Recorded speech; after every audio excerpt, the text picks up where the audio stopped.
Hello, I'm Neil Holbert, and this is Running Ribashda. We're at Boards and Brews in Manchester, New Hampshire, where you can run your game and not worry about hosting duties because they'll bring food and drink to you and your players. Today's topic is game day prep. It's a thing I struggle with, and many other dungeon masters like me struggle with. As a dungeon master, I like to be as ridiculously over prepared as possible. There have been times I've spent weeks building up prep for a one shot and made a dungeon that players didn't even see a quarter of. Feels like a lot of wasted effort looking back, but at the same time, I was so prepared that anything they could have done inside that dungeon, I would have had a quick answer for it. So, game day prep. What do you really need for game day prep? What's absolutely necessary on game day? Okay, well, I guess first you need some dice.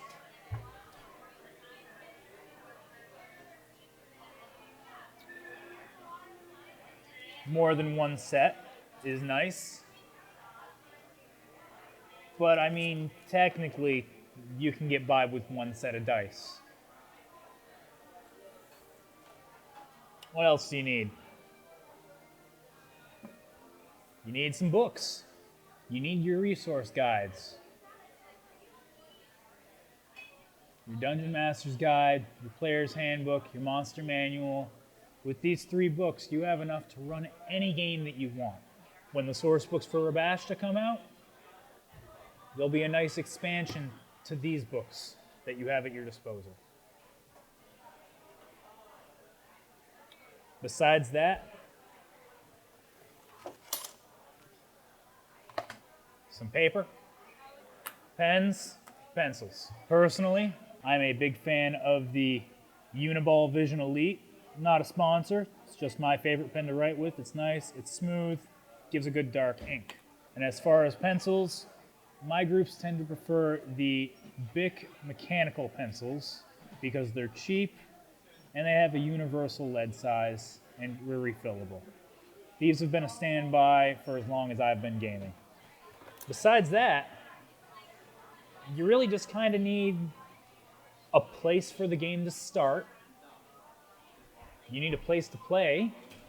A kitchen table works fine. Floor works just as good sometimes, if you have a place to write on. Clipboards are nice.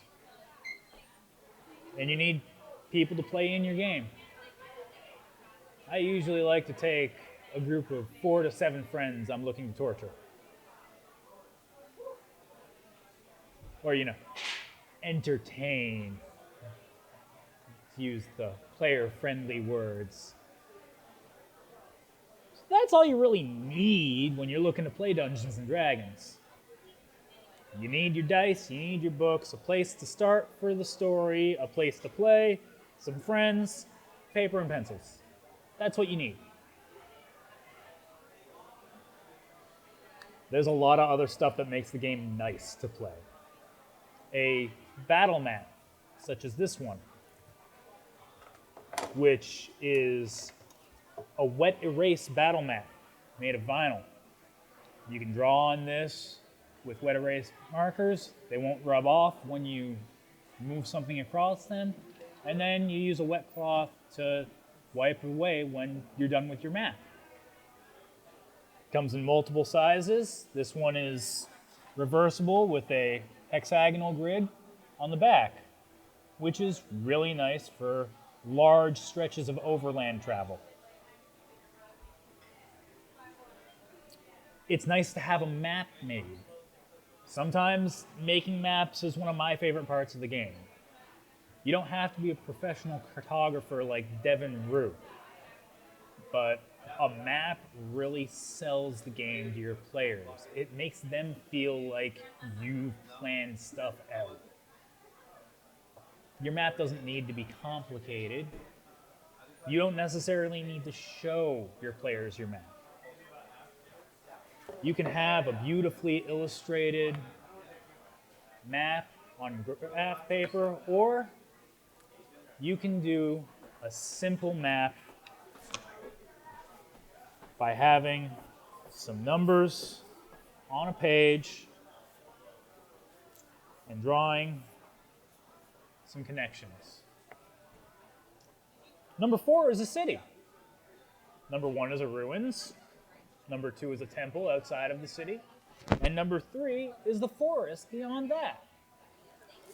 You can get to the forest from the temple, and you can't get to the ruins from the forest or the temple. You can get to the ruins from the city. You can get to the city from the forest and the temple. This is just as acceptable a map as a sheet of graph paper that you've worked diligently on for hours and hours. There are other fantastic things you can do. If you need to make a city map very quickly,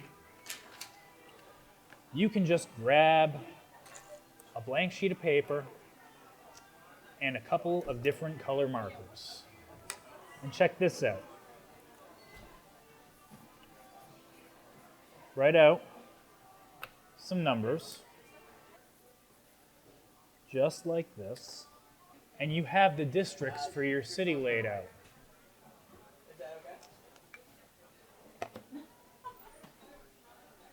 These are your city districts. They're laid out how they would be inside of that city. You determine, oh, District 1 is residential, District 2 is a marketplace, District 4 is full of churches and temples, District 5 is again residential, District 3 is where the upper class of the city lives. I've just decided all of this right here, right now. And the neat thing about this map is that each one of these paths are the major streets in that city. That's pretty neat. If you want to get even crazier, you take your district and then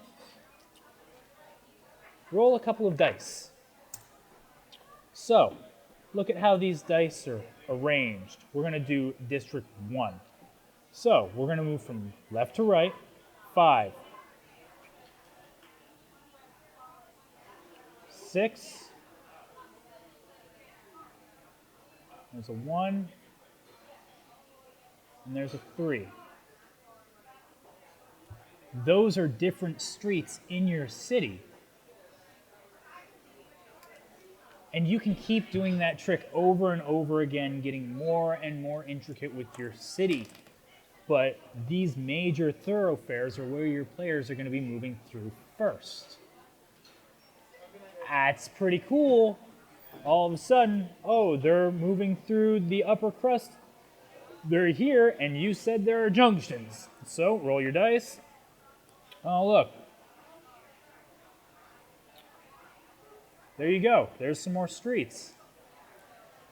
And you can fill in what's on the sides of those streets however you, the Dungeon Master, believes they need to. That's my quick word on maps. Other nice things to have. It's nice to have some NPCs prepped, some non-player characters that you can just bring in whenever you want. It's nice to have miniatures to play with, to represent the monsters and the adventurers.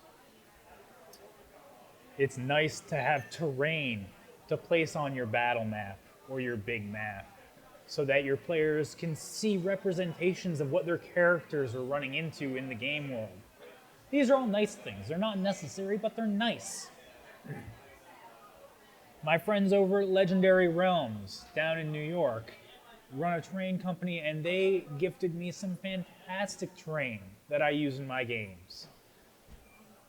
It looks great.